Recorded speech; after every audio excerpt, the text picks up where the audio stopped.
বন্ধুরা গতকালকে 25 basis পয়েন্টসে interest rate কাট হওয়ার পরেও কিন্তু আমরা মার্কেটের মধ্যে কোনো রকমের সিগনিফিকেন্ট পজিটিভ আপডেট দেখতে পাইনি। ইনফ্যাক্ট আজকের ডেটে কিন্তু বিটকয়েন ডাউনেই যাচ্ছে। গতকালকে আমাদের আরও একটি চ্যানেল আছে বং ক্রিপ্টো বলে, সেখানে আমরা কিন্তু একটা ভিডিও এনেছিলাম যেখানে বলেছিলাম যে মার্কেটে যদি আমরা 50 বেসিস পয়েন্টসে ইন্টারেস্ট রেট কাট দেখতে পাই তাহলে হয়তো একটুখানি পাম্প করতে পারে, আদারওয়াইজ মার্কেট কিন্তু ইনডিফারেন্ট থাকবে। কিছু এক্সপেক্ট করবেন না এখন মার্কেট থেকে।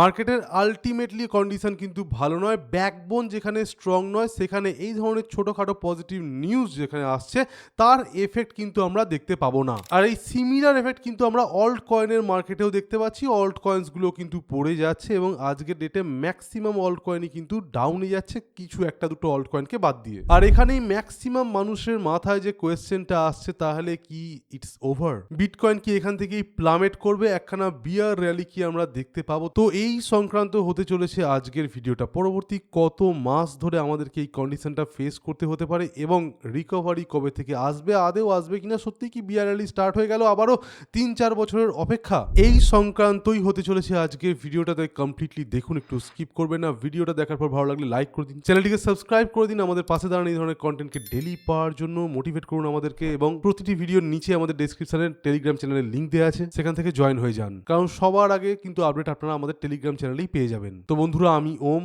আপনারা দেখছেন বং ক্রিপ্টো 2.0। চলুন শুরু করা যাক।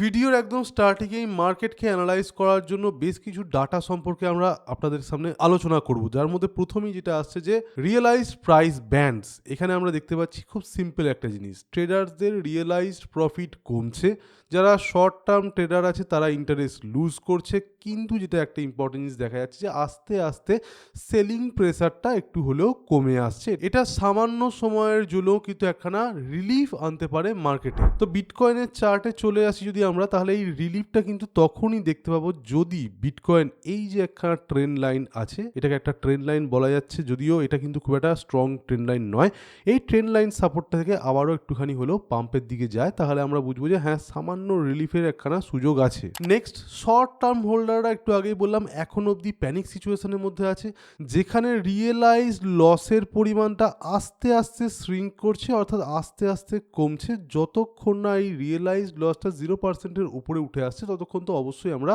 মার্কেটের মধ্যে কোনো রকমের পজিটিভিটি, অ্যাটলিস্ট বিটকয়েনের মধ্যে কোনো রকমের পজিটিভিটি দেখতে পাবো না। কিছু কয়েন যেগুলো একদম আলটিমেট সাপোর্ট পেয়েছে সেগুলো সাময়িক সময়ের জন্য বাউন্স করতে পারে। কিছু কয়েন আছে যাদের হয়তো নিউজও বেরিয়ে এলো, তারা কিন্তু সাময়িক কালের জন্য বাউন্স করতে পারে। তা বাদ দিয়ে ম্যাক্সিমাম কয়েন কিন্তু রেড জোনেই থাকবে বলে আমাদের ধারণা। নেক্সট চলে আসছে একটা খুব ইম্পর্টেন্ট জিনিস, এটা হচ্ছে পারপেচুয়াল ফিউচার্সের ফান্ডিং রেটস। এবং এই পারপেচুয়াল ফিউচার্সের ফান্ডিং রেটস যখন একদম নেগেটিভে চলে আসে, আমরা দেখতে পাই মার্কেটের মধ্যে তখন পজিটিভিটি আসতে আরম্ভ করে, অর্থাৎ ফান্ডিং রেট একদম নেগেটিভ হয়ে গেছে।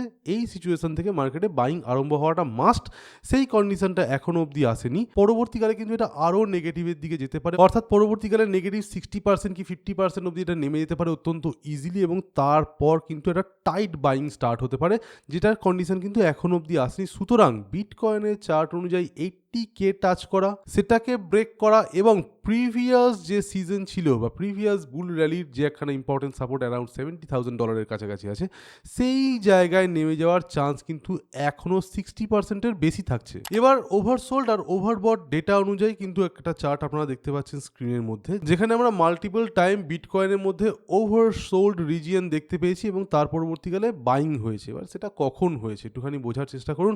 যখন ম্যাক্সিমাম ডাম্প হয়ে যায় তার পরবর্তীকালে। এখন কিন্তু বিটকয়েন অলরেডি একটা স্টেবল জায়গায় চলে এসছে, এই জায়গায় ওভারসোল্ড রিজিয়ন কিন্তু নতুন করে ফিরে পেতে অনেক টাইম লাগতে পারে এবং বারবার, অর্থাৎ মাল্টিপল টাইম কিন্তু বিটকয়েন নিউয়ার ওভারসোল্ড রিজিয়ন তৈরি করতে পারে। অর্থাৎ সেক্ষেত্রে প্রাইস কিন্তু ডবল বটম তৈরি করার পরেও ব্রেকডাউন করার দিকে যাবে এবং আবার নতুন করে একটা লোয়ার লো বানাবে। সুতরাং উইকলি চার্টের এক্ষুনি যদি আপনারা কোনো রকমের ওভারসোল্ড রিজিয়ন দেখতে পান, সেটা অনুযায়ী কিন্তু কোনো রকমের কয়েনকেই বাই করার দিকে যাবেন না, কারণ সেটা কিন্তু ওই কয়েনটার ডেপথ নাও হতে পারে, আরও তলানিতে কিন্তু প্রাইস পরবর্তীকালে ডাম্প হতে পারে। এইবার চলে আসছি আমরা বিটকয়েনের চার্টে। অনেক কটা জিনিস আপনারা বুঝলেন, ম্যাক্সিমাম জিনিসটাই নেগেটিভ। পজিটিভিটি এখানে একমাত্র তখনই দেখতে পাওয়া যাবে যখন একখানা এমন সাপোর্ট বিটকয়েন পাবে যে সাপোর্টে বায়ার্স উইল বি কমফোর্টেবল, অর্থাৎ যেখানে কমফোর্ট ফিল করবে বায়াররা এখানে বিটকয়েনকে কেনার জন্য, সেখানেই কিন্তু বিটকয়েনকে কিনবে। এবং আমাদের মতে এটা অ্যারাউন্ড 70K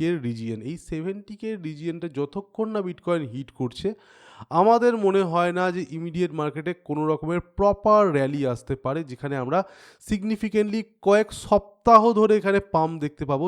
সেই জিনিসটা কিন্তু তখনই আসবে যখন বিটকয়েন একটা সুপার সাপোর্টকে হিট করবে, এবং এই সাপোর্টটা অ্যারাউন্ড 70 to 75K। 75K কেন বলছি? 75K একটা ইম্পর্টেন্ট নাম্বার, লোকাল সাপোর্ট হিসেবে ওটা কাজ করতে পারে। অনেকে কিন্তু ওই জায়গায় বাই করতে ইন্টারেস্টেড হবে, যেমন এর আগে 50K ছিল। তবে এক্ষেত্রেও বলে রাখা উচিত, 50K সাপোর্ট যখন পেয়েছিল তখন দেখতেই পাচ্ছেন উইকলি চার্টে আছি 50 EM এর ওপর কিন্তু প্রাইস ছিল, এখন কিন্তু সেখান থেকে ড্রপ করে গেছে। সুতরাং সেলিং প্রেসার কিন্তু এখন অনেক বেড়ে গেছে বাইং প্রেসারের থেকে, তাই 75K থেকেও কিন্তু প্রাইস নিচে নামতে পারে, এবং সেই কারণেই কিন্তু আমরা 70,000 প্রাইস রেঞ্জটাকে এখন টার্গেট করে চলছি, যে জায়গায় ম্যাক্সিমাম চান্স আছে নেমে যাওয়ার। এবার অল্ট কয়েনগুলোর বিচারে যদি আপনারা দেখতে আসেন, তাহলে ম্যাক্সিমাম অল্ট কয়েন প্রচুর পড়ে গেছে। একখানা তথাকথিত ভালো অল্ট কয়েনের দিকে যদি আমরা যাই, তাহলে চলে আসুন লিঙ্ক কয়েনের চার্টে। চেন লিঙ্কের মতো কয়েন বারংবার সাপোর্টটাকে হিট করছে, যেটা প্রায় $10 কাছাকাছি আছে, এবং সাপোর্ট হিট করার পর বাউন্স করছে, কিন্তু এই বাউন্সটা টিকতে নাও পারে। সেই হিসাবে কিন্তু চেন লিঙ্কের মতো কয়েনকেও যদি আপনার কিনতে হয়, তাহলে মাল্টিপল পার্টসে কিনতে হবে, অনলি ইন স্পট,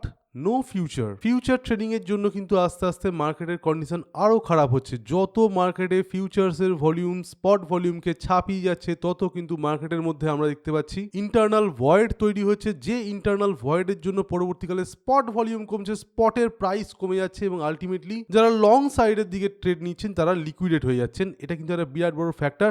ইমিডিয়েট বেসিসে ক্রিপ্টো মার্কেটের ফিউচার্সের ভলিউম কমতে হবে, রেগুলেশনস আসতে হবে। ইউএস মার্কেট যদি পরবর্তীকালে একটা প্রপার রেগুলেশন আনে, যেখানে একটা এক্সচেঞ্জের হাতে সবকিছু পাওয়ার থাকবে না, আমি চাইলেই কোনো কয়েনের মধ্যে 100x লিভারেজ নিতে পারবো না। কিছু পার্টিকুলার কয়েন থাকবে যেগুলোতে আমরা 20x 50x লিভারেজ নিতে পারবো, বাকি স্মলার কয়েন যেগুলো আছে সেগুলোতে খুব বড় লিভারেজ নেওয়ার অপরচুনিটি এক্সচেঞ্জ দেবে না।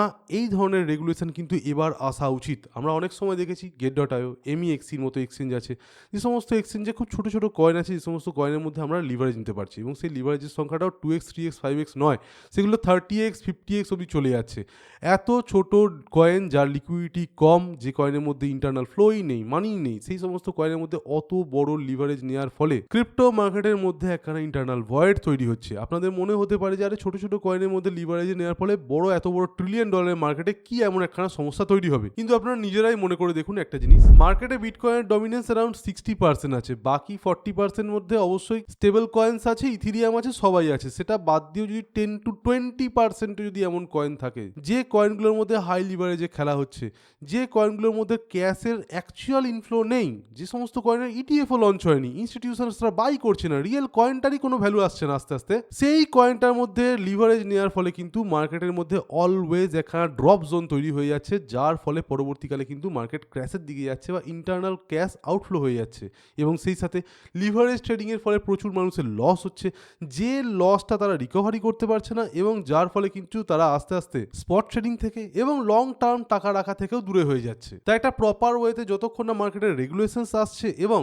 একটা গাইডেড ওয়েতে যতক্ষণ না ট্রেডিং স্টার্ট হচ্ছে, ততক্ষণ কিন্তু আমরা মনে করছি লিভারেজ ট্রেডিং এর ফলে পরবর্তীকালে আরো সমস্যা হতেই পারে। এবারে এর আগেও বিভিন্ন ভিডিওতে কিন্তু আমরা বলেছি আপনাদেরকে, গ্লোবাল ইকোনমিক কন্ডিশন যতক্ষণ না পজিটিভ দিকে যাচ্ছে, কোয়ান্টিটেটিভ ইজিং, ক্যাশ ইনফ্লো, মানি প্রিন্টিং, ইন্টারেস্ট রেট ড্রপ এবং সোশ্যাল অ্যান্ড জিওপলিটিক্যাল ইস্যুস যতক্ষণ না একদম রিল্যাক্স কন্ডিশনে চলে আসছে, ততক্ষণ কিন্তু আমরা ক্রিপ্টো মার্কেটের মধ্যে সার্চ দেখতে পাবো না, এবং সেটা হতে অ্যারাউন্ড 6 থেকে 8 মাস মিনিমাম লেগে যাবে। তার মধ্যে যতবার ইন্টারেস্ট রেট আসবে এবং সেখানে যদি কাটও আসে, তারপরেও কিন্তু আমরা দেখতে পেতে পারি যে মার্কেট ডাউনে চলে গেল। সুতরাং যারা এই ভিডিওটাকে এই কারণে দেখতে এসেছিলেন যে মার্কেট কি খানেই শেষ, তো না, শেষ নয়, কিন্তু ডাউনে যাওয়ার চান্স এখনো রয়েছে, এবং যাওয়ার চান্স কিন্তু 80%-এর কাছাকাছি রয়েছে। সুতরাং আপনারা বুঝতেই পারছেন মার্কেট আরো ডাউন যাবে। 2026 সালের জুন জুলাই মাস অব্দি কিন্তু এই কন্ডিশন চলতে পারে, পরবর্তীকালে একটা সিচুয়েশন আসতে পারে যেখান থেকে মার্কেট হয়তো বাড়তে আরম্ভ করলো। এবং সেক্ষেত্রেই বলে রাখি আপনাদের প্রত্যেককে, মার্কেট কিন্তু যখন বাড়ে তার আগে বলে বাড়ে না,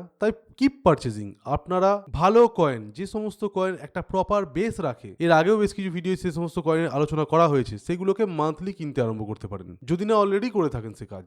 এই ধরনের একটা ভিডিও আমরা রিসেন্টলি আমাদের আরেকখানা যে চ্যানেল আছে বং ক্রিপ্টো, যেটা আমাদের পুরনো চ্যানেল, সেখানে নিয়েছিলাম যে কোন অল্ট কয়েন্স ইউজলেস নয়। এখানে কিন্তু বেশ কিছু কয়েনের এমন নাম নেওয়া আছে যে সমস্ত কয়েন কিন্তু পরবর্তীকালে যতই মার্কেট খারাপ হয়ে যাক না কেন এট সাম পয়েন্ট রিকভারি করার সম্ভাবনা রাখে। তাই এই সমস্ত কয়েনের মধ্যে যদি আপনারা মান্থলি ডিপোজিট করেন, অর্থাৎ মাসের একটা পার্টিকুলার দিন আপনারা ডিপোজিট করলেন কিছু ডলার, তাহলে 2 বছর 3 বছর 4 বছর পর কিন্তু আপনারা সেখান থেকে ডেফিনেটলি রিটার্ন পাবেন, এবং আস্তে আস্তে কিন্তু ওই যে 4 বছরের বুলিশ সাইকেলের যে ব্যাপারটা, সেটা কিন্তু ক্রিপ্টো মার্কেট থেকে হয়তো উঠে যাবে, যেহেতু ইনস্টিটিউশনস আর মোর ইনভলভ দেন নর্মাল ট্রেডার্স। তাই ক্রিপ্টো মার্কেটের কন্ডিশন কিন্তু অনেকটা স্টক মার্কেটের মতো হয়ে যেতে পারে, যে কারণে আপনাদেরকে এই সিস্টেমেটিক ইনভেস্টমেন্ট প্ল্যানের দিকেই নজর দিতে হবে, এবং লং টার্মে টাকার থেকে প্রফিট আসার দিকে কিন্তু আপনাদেরকে মোস্টলি ফোকাস করতে হবে। এবং যত রেগুলেশনস বাড়বে, ক্রিপ্টো মার্কেট থেকে ফাটকাবাজির যে ব্যাপারটা ছিল, যেখানে $10 রেখে 1000-1500 ডলার কামানোর ব্যাপারটা ছিল, সেটা কিন্তু উঠে যেতে চলেছে। তাই ক্রিপ্টো মার্কেট আর কিন্তু আগের মতো ধুমধামাকার প্রফিট দেবে না, এটা কিন্তু একটা সিরিয়াস মার্কেট কন্ডিশনের জায়গায় চলে আসছে। এখানে রিলায়েবিলিটি, স্টেবিলিটি বাড়বে, ফালতু কয়েন্সের সংখ্যা কমে যাবে, এবং প্রপার কয়েন্স যেগুলো অ্যাকচুয়ালি রিয়েল লাইফে কাজ করছে সেগুলোর সংখ্যাই বাড়বে, এবং সেই সমস্ত কয়েন টিকে যাবে। তো বন্ধুরা, এই ছিল একটা ইম্পর্টেন্ট ভিডিও ক্রিপ্টো মার্কেটের আলটিমেট আউটকাম নিয়ে। ভিডিওটি ভালো লেগে থাকলে লাইক করতে, চ্যানেলটিকে সাবস্ক্রাইব করতে একদম ভুলবেন না, যাতে করে এই ধরনের কন্টেন্ট আপনারা ডেলি পেয়ে যান। অবশ্যই প্রতিটি ভিডিওর নিচে ডেসক্রিপশনে আমাদের টেলিগ্রাম চ্যানেলের লিঙ্ক দেয়, সেখান থেকে জয়েন হয়ে যাবেন। আর ডেসক্রিপশনে আমাদের আরেকটা যে চ্যানেল আছে বং ক্রিপ্টো, সেটারও লিঙ্ক দেওয়া আছে, সেখানেও কিন্তু আপনারা সাবস্ক্রাইব করে রাখবেন। তো আজকের মতো এখানেই। Thank you for watching our video. Stay safe, happy investing, by.